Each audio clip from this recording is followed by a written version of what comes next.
ہمیں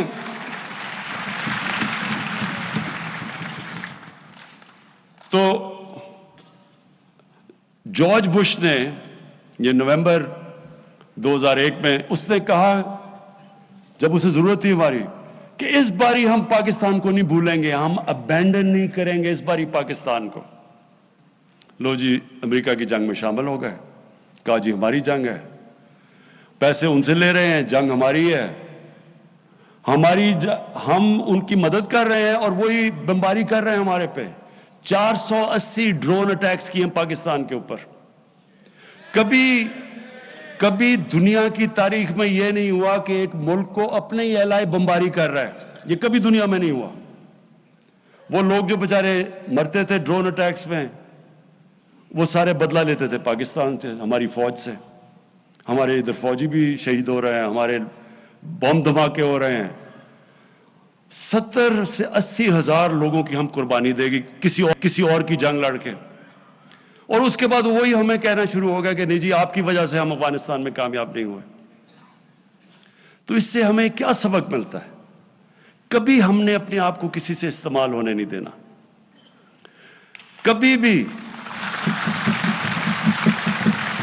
کبھی ہم نے اپنے لوگوں کو اس طرح نہیں ہم نے قربان ہونے دینا کسی اور کے لیے, کیونکہ انہوں نے تو کچھ نہیں اپریشیٹ کیا. لوگ ہمارے مرے, تباہی ہماری ہوئی, ڈالر ہمارا, اکانومی ہماری تباہ ہوئی. قبائلی علاقے کے جو آدھے لوگوں نے نقل مکانی کی, قبائلی علاقے اجڑ گئے. کیا ملا اس سے؟ اور وہ اس لیے کہ ہمیں غلط عادتیں پڑی ہوئی ہیں. ہمیں جی ایڈ مل جائے گی, چلو جی مدد کر دو کسی کی. تو اس لیے یہ جو خودداری ہے, دیکھیں ایک انسان, ایک قوم کھڑی تب ہوتی ہے, رسپیکٹ ہی دنیا میں تب ہوتی ہے جب وہ خوددار ہو. تو ہماری فورن پالیسی اب ایسی ہے کہ ہم نے کسی کے ساتھ ہم نے امن میں شرکت کریں گے, کسی کی جنگ میں ہم نے شرکت نہیں کرنی.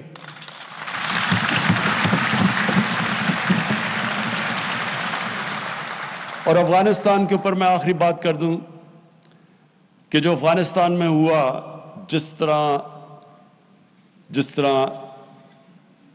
3 لاکھ افغان فوج لڑی نہیں. کئی لوگ کہتے ہیں جی دیکھیں بڑے بزدل ہیں وہ لڑے نہیں. یہ ذہن میں ڈالنے کہ افغان قوم دلیر قوم ہے, نہ ڈر قوم ہے, لڑنے والی قوم ہے. اگر وہ نہ ہوتی تو 10 لاکھ افغانیوں نے شہادت دی تھی روسیوں کے خلاف. کوئی قوم اس طرح نہیں لڑی جس طرح انہوں نے اپنی آزادی کے لیے لڑا. تو سوچنے والی بات یہ ہے کہ کیوں یہ قوم نہیں لڑی, کیوں ان کی فوج نہیں لڑی. تھوڑے طالبان تو 70,000 تھے, 3 لاکھ یہ کی فوج تھی, ایئر فورس ان کے ساتھ, جدید ہتھیار ان کے پاس, ٹینکس ان کے پاس, کیوں نہیں لڑی؟ اور اسی کے اندر پتہ ہے کہ کیوں طالبان جیتے. وہ کیوں نہیں لڑے؟ وہ اس لیے نہیں لڑے کہ کرپٹ گورنمنٹ کے لیے, جو ایک کرپٹ گورنمنٹ ہے اس کے لیے کوئی نہیں لڑتا.